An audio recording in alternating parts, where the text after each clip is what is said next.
Hello students, मैं VD पारा sir. मेरी इस ऑनलाइन क्लास में आप सभी का स्वागत है।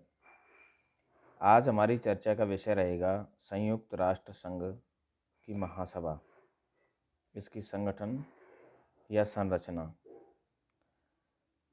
देखो साथियों, हमने पूर्व की कक्षाओं में संयुक्त राष्ट्र संघ के उद्देश्य, संयुक्त राष्ट्र संघ के लक्ष्य, इसके प्रमुख अंग, इसकी स्थापना के प्रमुख चरण, इन सब का हम अध्ययन कर चुके हैं।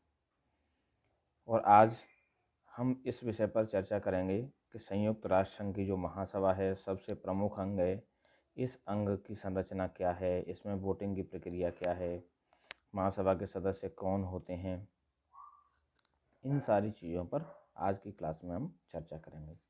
वस्तुतः महासभा संयुक्त राष्ट्र संघ का प्रमुख एवं दीर्घ अंग है, जिसे विश्व की नगर बैठक भी कहते हैं, क्योंकि संयुक्त राष्ट्र संघ के समस्त सदस्यों का इसमें प्रतिनिधित्व होता है। सूमा ने इसे संसार की नगर सभा व सीनेटर वांडेनबर्ग ने विश्व की लघु संसद की संज्ञा दी है।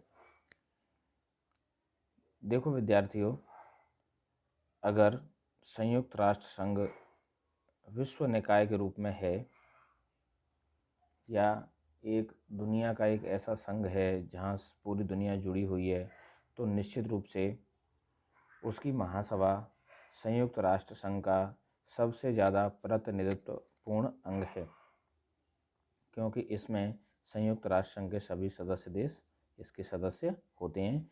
इसीलिए सूमा और वांडेनबर्ग ने इसको ही संज्ञा दी है। महासभा में सदस्य राज्यों के प्रतिनिधि वैश्विक समस्याओं पर विचार विमर्श करते हैं तथा इनके समाधान संबंधी प्रतिवेदन, सिफारिश या प्रस्ताव प्रस्तुत करते हैं। इस संस्था का रूप मानव पार्लियामेंट का है, यद्यपि आज भी कुछ राष्ट्र इसके सदस्य नहीं हैं। चार्टर के अनुसार सुरक्षा परिषद को कुछ स्वतंत्र रूप से अधिकार प्राप्त हैं। इन अधिकारों के अतिरिक्त संयुक्त राष्ट्र संघ के समस्त अंगों पर महासभा का पर्याप्त अधिकार है। महासभा के प्रस्ताव कानून नहीं होते, क्योंकि ये बाध्यकारी नहीं होते, परंतु इनका प्रभाव होता है। अब हम बात करते हैं प्रतिनिधित्व की, कि संयुक्त राष्ट्र संघ में कौन कौन सदस्य होते हैं, कौन कौन इसके प्रतिनिधि होते हैं।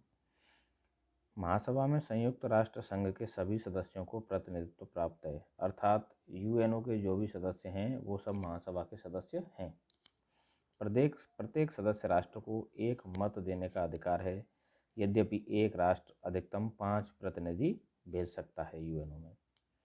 समस्त प्रतिनिधियों को वाद विवाद में भाग लेने का अधिकार होता है।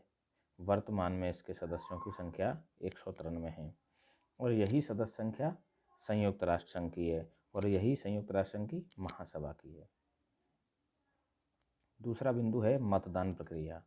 चार्टर के अनुच्छेद 18 में महासभा की मतदान प्रक्रिया के बारे में स्पष्ट लिखा है कि प्रत्येक सदस्य का एक ही मत होगा। इसमें राज्यों की समानता के सिद्धांत का पालन किया गया है।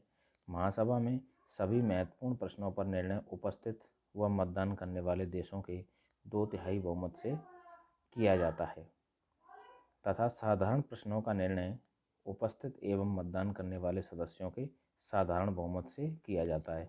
तो देखो विद्यार्थियों, ये बड़ी महत्वपूर्ण बात है कि जो महत्वपूर्ण प्रश्न हैं उन पर निर्णय करने के लिए 2/3 बहुमत की आवश्यकता होती है और साधारण प्रश्नों पर निर्णय करने के लिए साधारण बहुमत की आवश्यकता होती है। चार्टर में ये स्पष्ट कर दिया गया है कि महत्वपूर्ण प्रश्न क्या हैं, और महत्वपूर्ण प्रश्नों से जो अन्य हैं वो सभी साधारण प्रश्न हैं।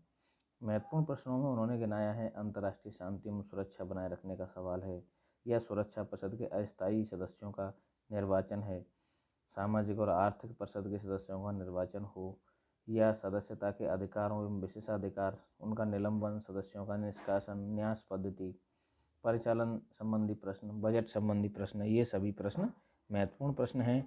और इन प्रश्नों से इतर जो भी हैं वो साधारण प्रश्न हैं और उन पर साधारण बहुमत से विचार किया जाएगा।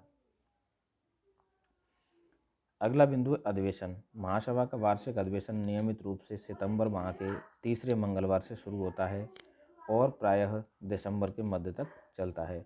सुरक्षा परिषद या संयुक्त राष्ट्र संघ के बहुसंख्यक सदस्यों के आग्रह पर महासभा के आपातकालीन विशेष अधिवेशन भी होते रहते हैं। पूर्वी यरूशलेम में इजरायली बस्तियों को बसाने के काम को तत्काल रोकने के प्रश्न पर 26 अप्रैल 1977 को महासभा का आपातकालीन अधिवेशन बुलाया गया। प्रत्येक सत्र हेतु महासभा अपना एक अध्यक्ष तथा 21 उपाध्यक्ष एवं साथ ही 6 समितियों के सभापति निर्वाचित करती है। अध्यक्ष प्रत्येक सत्र की अध्यक्षता हेतु महासभा का एक अध्यक्ष महासभा निर्वाचित करती है।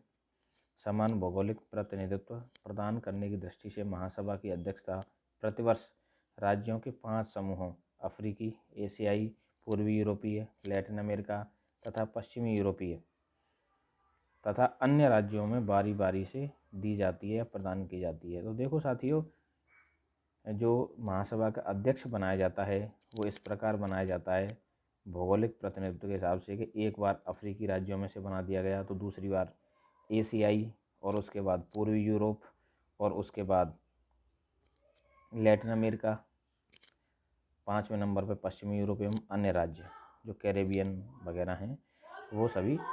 तो इस प्रकार उनको इनका अध्यक्ष बनाया जाता है। महासभा की समितियाँ। महासभा अपना कार्य संचालन निम्न 6 समितियों के माध्यम से करती है और समितियों के जो सभापति हैं उनकी भी नियुक्ति महासभा करती है। निशस्त्रीकरण व अंतर्राष्ट्रीय सुरक्षा समिति, दूसरी है आर्थिक व वित्त समिति, तीसरी है सामाजिक, मानवीय व सांस्कृतिक समिति, चौथी है विशेष राजनीतिक तथा प्रशासनिक तथा औपनिवेशिक स्वाधीनता समिति, 5वीं प्रशासनिक एवं बजट समिति, 6वीं कानूनी समिति। ये बड़ी महत्वपूर्ण समिति है कानूनी समिति। इसको महासभा की 6ठी समिति भी कहते हैं। कई बार ये सवाल आया है कि महासभा की 6ठी समिति क्या है, तो एक कानूनी समिति है लेकिन इतनी महत्वपूर्ण है कि 6ठी समिति के रूप में जानी जाती है। उपर्युक्त समितियों के अतिरिक्त 2 प्रक्रिया समितियां भी गठित की जाती हैं, जिनमें पहली है सामान्य संचालन समिति और दूसरी प्रमाण पत्र समिति। इन सभी समितियों के अतिरिक्त महासभा विशेष उद्देश्यों की पूर्ति के लिए विशिष्ट या तदर्थ उप समितियों की भी स्थापना कर सकती है। तो देखो साथियों, हमने चर्चा की महासभा की संगठन या संरचना पर। तो महासभा के संगठन में मोटी मोटी ये बात निकल के आती हैं कि संयुक्त राष्ट्र संघ की महासभा न केवल संयुक्त राष्ट्र संघ वरन दुनिया की एक महत्वपूर्ण संस्था है, महत्वपूर्ण सभा है, जिसमें दुनिया के अधिकांश देशों का प्रतिनिधित्व है। और एक तरह से हम कह सकते हैं कि हमें लोकतांत्रिक रूप में दिखाई देती है। इसमें दुनिया के सभी अधिकांश राज्य शामिल हैं और इसमें राज्यों के समानता के सिद्धांत को एक्सेप्ट किया गया है। इसमें ये तय किया गया है कि कोई राज्य चाहे कितना भी छोटा हो या कितना भी बड़ा हो, उन सबको जब मतदान किया जाएगा महासभा में तो समान प्रतिनिधित्व दिया जाएगा। धन्यवाद।